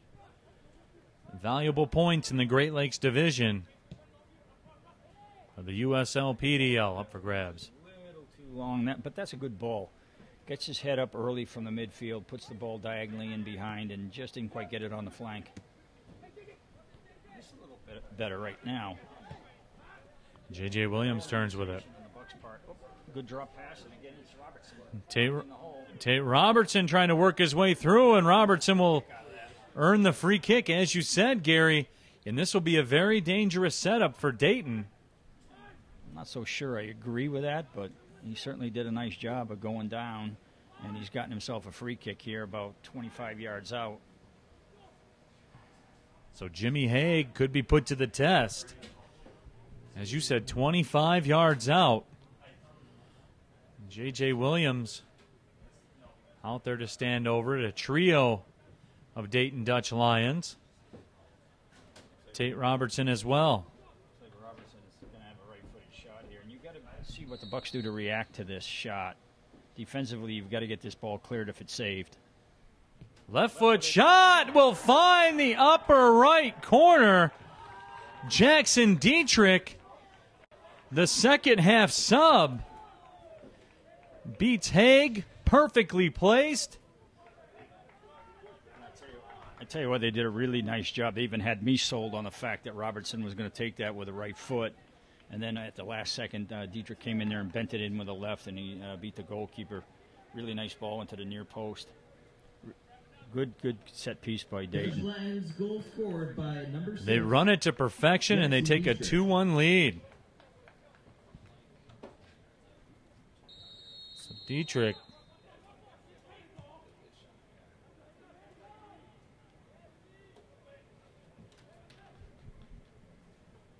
puts the Bucks up against it here in the 69th minute. Dayton, who was down 1-0, now finds themselves up by the count of 2-1.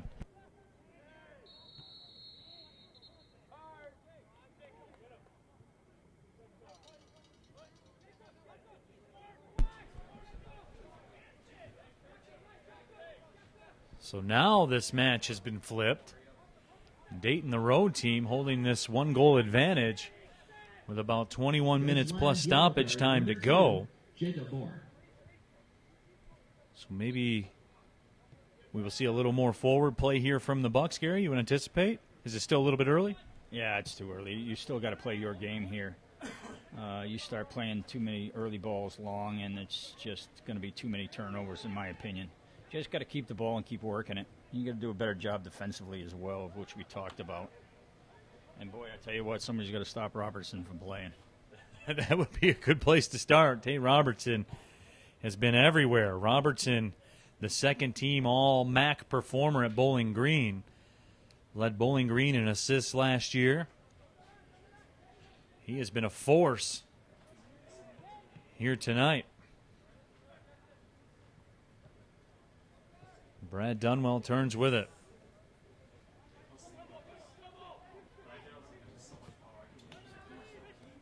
Mitch Guitar's pass, unable to connect the first time, and then the build-up is lacking for the Bucks as that ball's played over the touchline.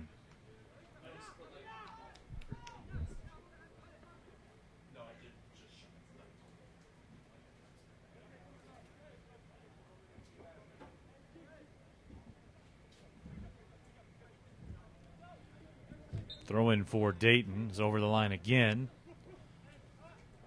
And now the Bucks will earn it.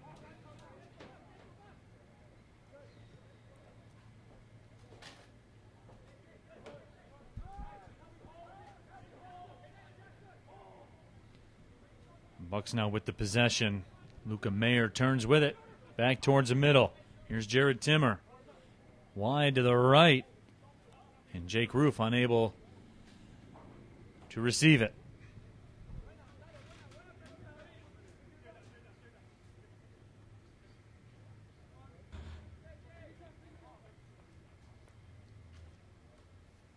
Possession battled about. These are these plays, Gary, during the course of a soccer match. That ball continues to go over the touchline. Valuable time begins to tick off the clock. Gary, as a coach, when do you start to look up towards that clock? Well, I'll tell you what, if you're losing, you're looking at it all the time. So I imagine the Bucks. And I'll tell you what, now that Dayton has a 1-goal lead, they'll start looking at it as well. So we got 20 minutes to go here, which certainly is enough time. But again, it's in the back of your mind right now is that, you know, we're down by a goal. We've only got 20 minutes. We got to do something here and start getting it in gear. And so far they haven't shown that they're getting it in gear. It's just more sloppy play. Here's the Bucks with the possession, the touch towards the middle. Jared Timmer, they'll see if they can build something through that middle. Now some space on the right side. Roof sends it back. Timmer. Dunwell. Tried to thread it through. It's taken away by Jake Stovall. Tate Robertson will win the call yet again.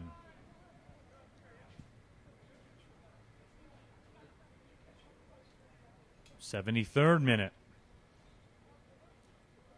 We're here at Royal Oak High School. USL PDL Great Lakes Division play. Bucks trying to climb even with Lansing United at the top of the table. They were up against it here tonight right now. Dayton Dutch Lions with a 2-1 lead. My name is Neil Rule, my broadcast partner Gary Parsons. Happy to have you with us. Great to be back in the booth with Gary Parsons as well. And here comes an opportunity for the Bucks. They have the numbers left side, and we have a whistle. The offside flag is up. Just out of the sight range here for me up in the booth.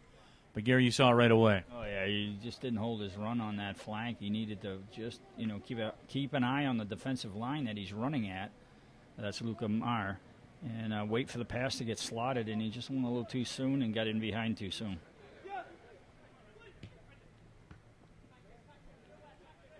J.J. Williams turning. Williams will reverse the field. Boy, nicely done by J.J. Williams. To the middle, there's Eric Hutton. He loses control. Barone with the touch. Here's Goldsmith making a run. Goldsmith turning on the Jets. Goldsmith with the cross. It's played over the goal line, but a corner kick won. No, they'll call it a goal kick instead. Came off the defense as well, but apparently it didn't. Got a substitution coming in here for the Bucks now. Coming out of the game is Franco Buhonik at center back, and I can't see who's coming in just yet. Oh, they're going to go to three in the back, I believe. Or Austin Ricci, is that Austin Ricci? And up top, and the center back coming out, but it looks like maybe Jared Tinner dropping into the back line. So maybe not a formation change, but taking a midfielder and dropping him back in. So I imagine we're going to go with, looks like, Goldsmith and Ricci on top, or maybe Ricci going to the flank. Austin Ricci trying to do what he did in the matchup against Derby City, where he came on as a sub and scored in the 54th minute. J.J. Williams was dangerous. Tell you, I'm not so sure that was a foul. I think we got a bit fortunate there where he was trying to shield the ball, got a little bit of pressure from behind, maybe a nudge, but he fell over, and the Dayton player was in on a breakaway.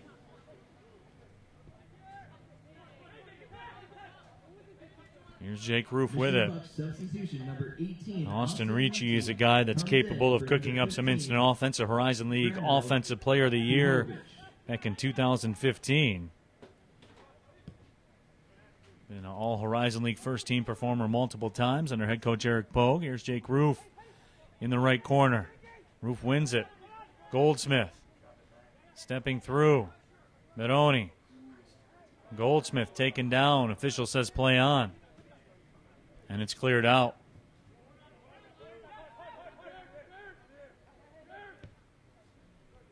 But Gary, you can see since Austin Ricci came into the match, there's been a different pace of play for the Bucks. Yeah, Austin got the goal last game coming off the bench, and he's got some things going here as well. Beck's playing a little bit better right now overall, moving the ball better. They just got to create more in the final third. Ricci the target. It's played away from him, but they do win the throw-in.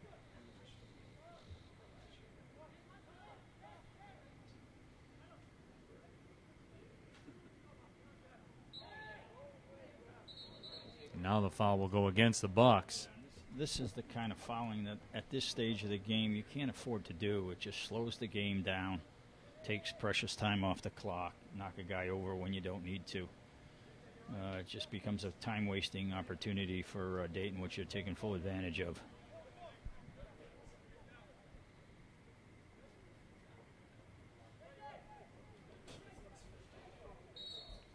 Federico Barrios will move up, descended down the pitch here at Royal Oak High School, and he does just that. J.J. Williams, he's been all over the place here in the second 45, and he's on the move with it. Williams stepping through. Williams taken down, and will this be a card? He has it in his hand.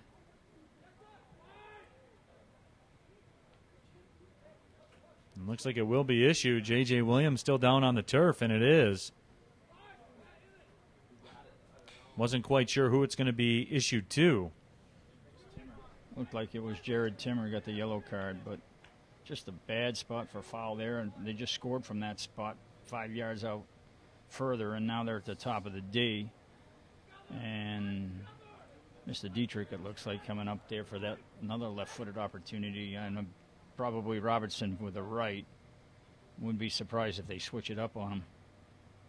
Keep an eye out too far to the left on J.J. Williams Number 5, Jared Timmer. as well.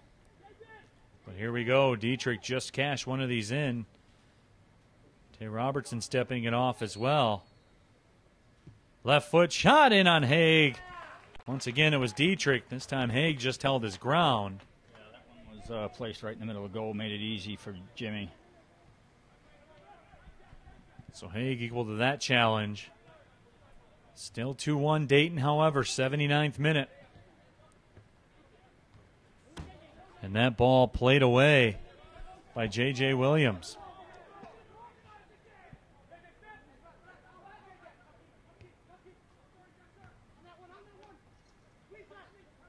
Austin Ricci makes a run up the right side. Instead, they go to David Goldsmith. But again, played away.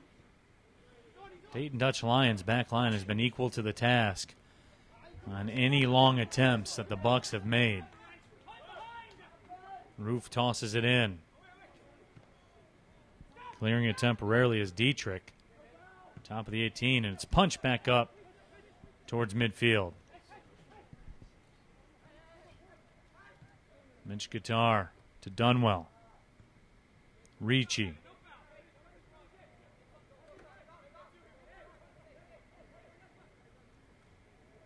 Dominic Hart. Back over to Ricci. And that foul will be called against David Lianis. And Austin Ricci tried a quick restart. And Ricci has drawn the ire of the official.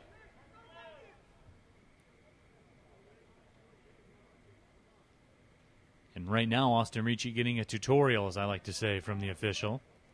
Yeah, he wanted to play fast, and the referee wanted to have a word with the other guy. I don't think he took kindly to that quick free kick. Here we go down that left flank. Left side, that ball. A little more dangerous than it looked to be initially, just over top of the frame. Barrios. And to untangle the cleats from the netting. Hey, young Buck fans, sign on up for the coolest soccer camp. Didn't look like there was a lot of space available, but that got dangerous real quick. Well, we're in the 81st minute. Still 2-1 Dayton. They continue to lead. Jackson Dietrich off the free kick in the 68th minute. The difference right now.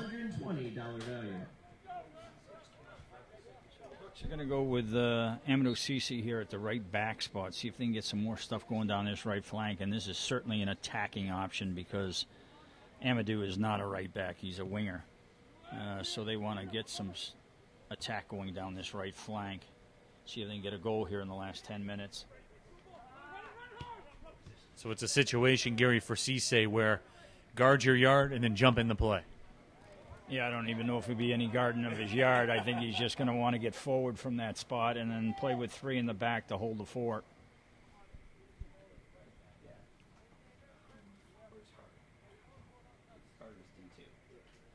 Throwing in the meantime for Dayton, as they are very deliberate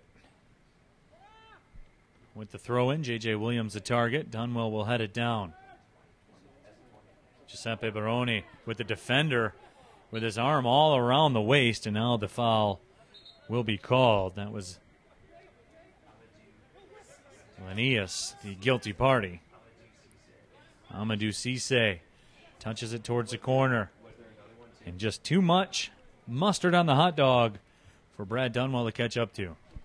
That's the problem when you put an attacking player at right back. When he's in the right back position, he's not used to weighting his passes properly and, playing out of that position. And that time he just sent a really hard ball down the flank that ran out of bounds. Substitution number 6, Amadou Cisse. So Amadou Cisse in officially, replacing Dominic Hart. As the Bucks continue to try to move forward here in the 83rd minute. Neil Rule, Gary Parsons with you. Getting down to white knuckle time right now for the Michigan Bucks. They had a 1-0 lead in this matchup. Dayton has flipped that script, however, they have the 2-1 lead.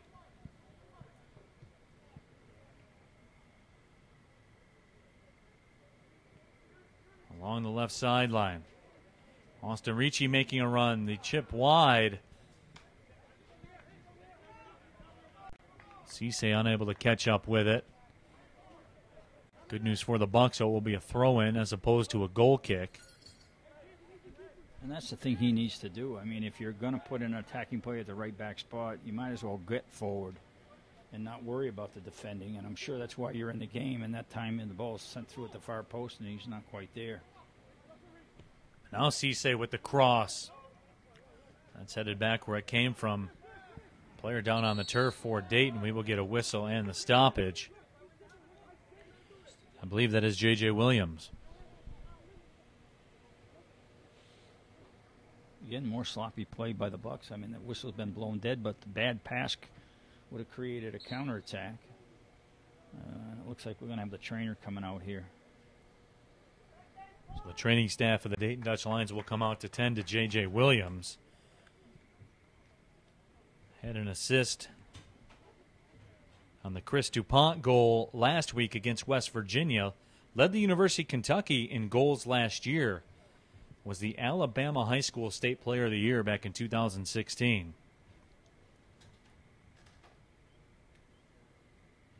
He is still down on the turf here at Royal Oak High School.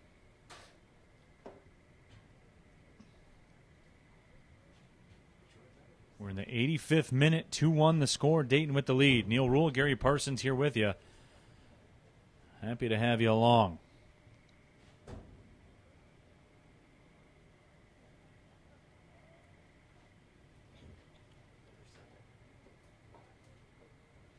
In the meantime, J.J. Williams still down on the turf.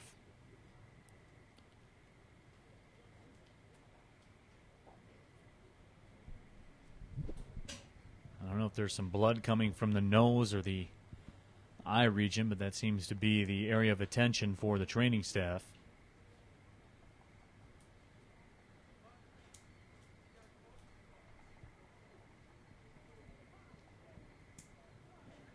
A little bit humid night here in Royal Oak. Temperatures today getting over the 80-degree mark for the first time in forever, it felt like. As J.J. Williams gets to his feet, he will walk off the pitch, it looks like. Gets a nice hand here from the crowd at Royal Oak High School.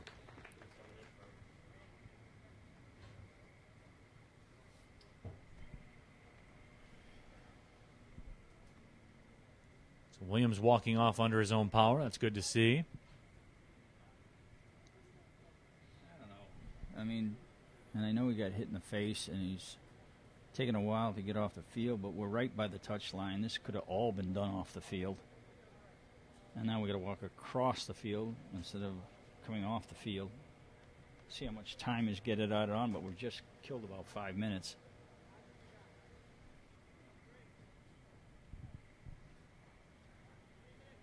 See what the substitution, if a substitution's made. So there was a substitution made. We will get it to you as soon as we get confirmation on who it was.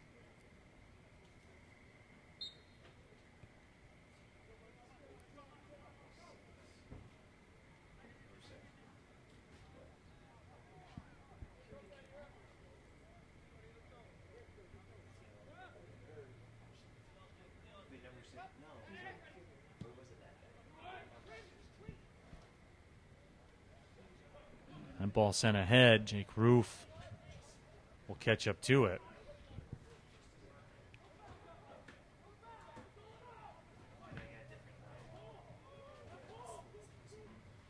And now the Dayton Dutch Lions with it. Justin Barco into the game for Dayton. So that is a substitution for J.J. Williams. Barco, the forward on the roster. 21 minutes played against West Virginia last week. Quick throw in for the Bucks. In the meantime, we're in the 88th minute. We'll see how much stoppage time is added. You would figure there'll be a good deal of it. J.J. Williams was on the turf for a while.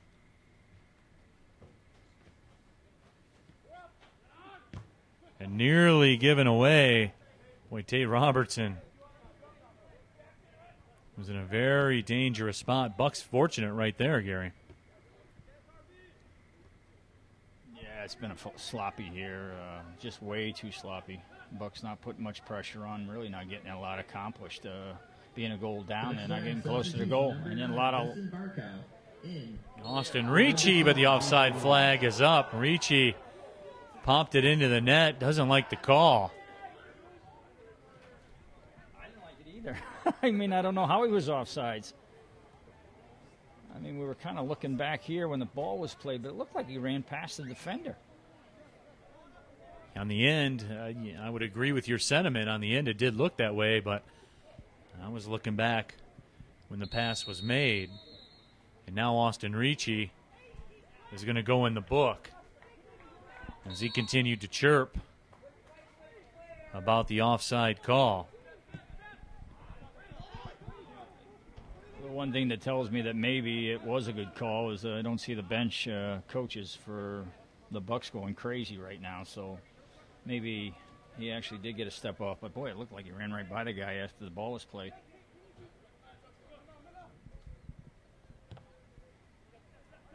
And now we head into the 90th minute. You figure there will be a good chunk of stoppage time. However, Bucks down 2-1.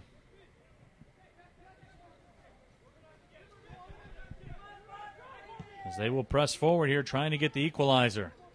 Amadou Cisse up from that right back position, as Gary talked about. Dunwell. Barone. Barone knocks it down. Austin Ricci is hip checked to the turf. Very aggressive foul. This could be a dangerous setup. I'm surprised that's not a booking right there. Oh, good ball and down that flank. Here comes Austin Ricci, turning the cross. Cisse with the left foot. That's blocked out in front. Played out. Now a whistle. And a foul called against the Bucks. Amadou Cisse's beside himself. And we are into the stoppage time. Got to be at least 5 minutes, I would assume. Minimum.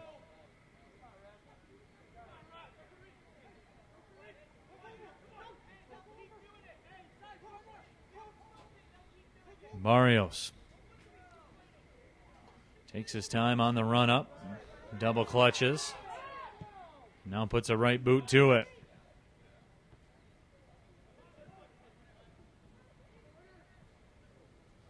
Jacob Moore on the move. Amadou Cisse got back.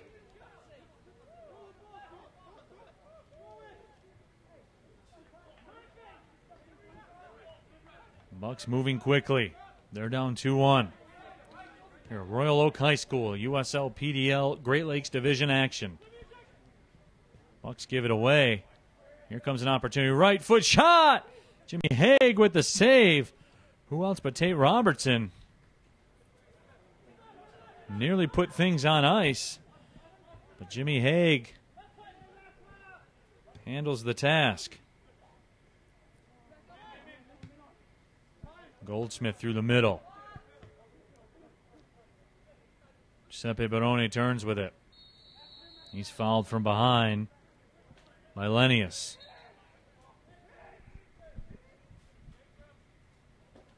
I was going to say that's got to be a booking, and I didn't think he was going to, but yeah, he did. So Bradley Lenius, the guilty party on that yellow card, number 16.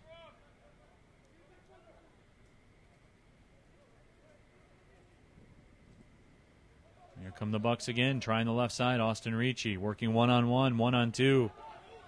Ricci wins the throw-in. No, he doesn't. Dayton will get the throw-in. And Jake Stovall will take his time. He'll take the scenic route over to where the ball is. Dutch Lion's yellow card goes to number 16, Brady Lenius. And there's a giveaway. And here comes Dayton on the move, and Jimmy Haig with the save again against Tate Robertson. But that'll be a corner kick for Dayton. But Jimmy Haig, one more time, Gary, keeping the Bucks alive. Yeah, the Bucks back line has been absolutely awful. That time it was Timmer that turned the ball over, and just good job by Dayton, but putting the high pressure on and not giving the Bucks time to play, and then the Bucks are really making bad decisions on the ball. And Dayton will get another corner. That was expertly done by Jackson Dietrich.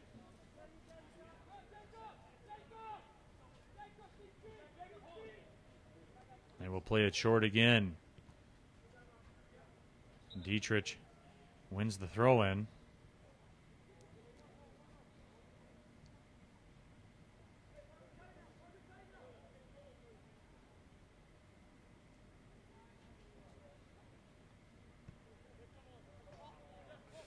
And Dietrich just pops it over the line. A long throw-in up ahead. We're in stoppage time.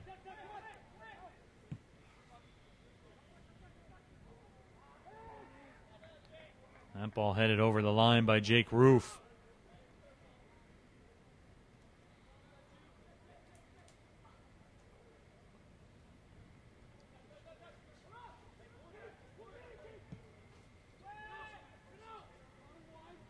Long ball sent ahead. Ostermici was one of the targets. Brad Dunwell.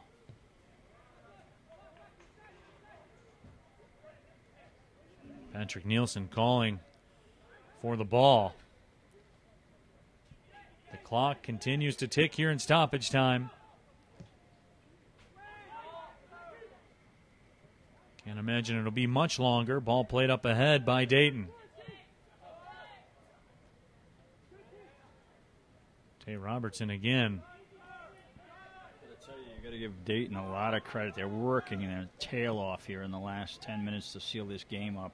Doing a really good job of pressing, doing a good job of winning balls, making it hard for the Bucks all over the field, wasting time when they need to. Just really a good performance by them to kill this game off. And not missing, really, Gary, on an opportunity to get out of harm's way. There's no double clutching. It's very decisive. And the whistle sounds, and the Dayton Dutch Lions will get out of Royal Oak with a 2-1 win over the Michigan Bucks. So for my broadcast partner, Gary Parsons, my name is Neil Rule, reminding you one final time, the Michigan Bucks fall to the Dayton Dutch Lions by the score of 2-1. Thank you for watching, everybody. Well, see you later. Make sure to join us.